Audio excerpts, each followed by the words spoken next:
ఆలియా మరీ ఎత్తుకెదిగిపోకు. అలా చేస్తే అందరికీ తెలిసిపోతుంది నీకేవీ కాలేదని. అబద్ధం చెప్పి నేను ఇక్కడికి తీసుకొచ్చాను అని. యునో వాట్, మిగతా అందరి సంగతి నాకు తెలియదు, కానీ అభి గారికి తెలిసిందంటే నీతో పాటు నన్ను కూడా ఇంట్లో నుంచి బయటకు గెంటేస్తాడు. సో ప్లీజ్ ఈ వీల్ చైర్ని కాస్త అలవాటు చేసుకో. ఎందుకంటే ఎవరి ముందైనా నువ్వు ఇలాగే రియాక్ట్ అయ్యావంటే అప్పుడు ఇంకా పెద్ద ప్రాబ్లం అయిపోతుంది. నాకు తెలుసు ఈ తన్ను ఖచ్చితంగా ఆలియాతో చేతులు కలిపి ఏదో ప్లాన్ వేసుంటుంది అని.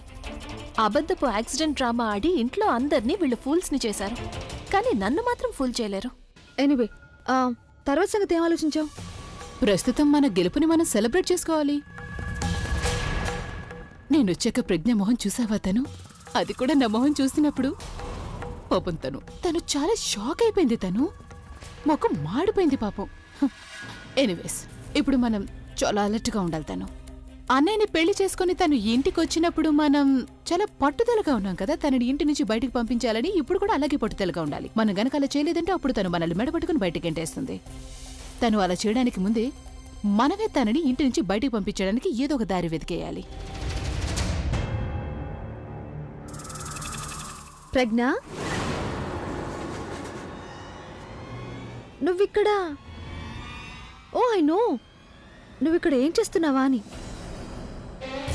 ఇలా చూడు ప్రజ్ఞ, మా మాటలు వినాలనుకుంటే నువ్వు దొంగ చెట్టుగా నిలబడి ఎందుకు వింటున్నావు?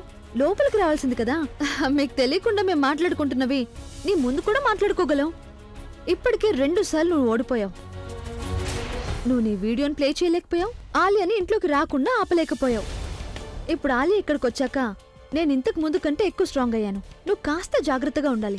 ఒకవేళ ఇలా కూడా జరగచ్చు, నా 3వ ఎత్తులో నేను నిన్ను ఇంటి నుండి బయటకు గంటేస్తానేమో. స్ట్రాంగ్ నువ్వు కాదు, స్ట్రాంగ్ నేనవుతున్నాను.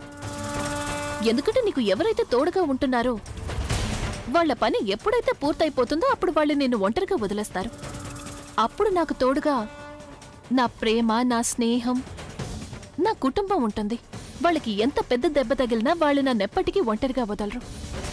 పైగా ఇప్పుడు మెల్లమెల్లగా శత్రువుల స్నేహితులు కూడా నా వైపు వస్తున్నారు.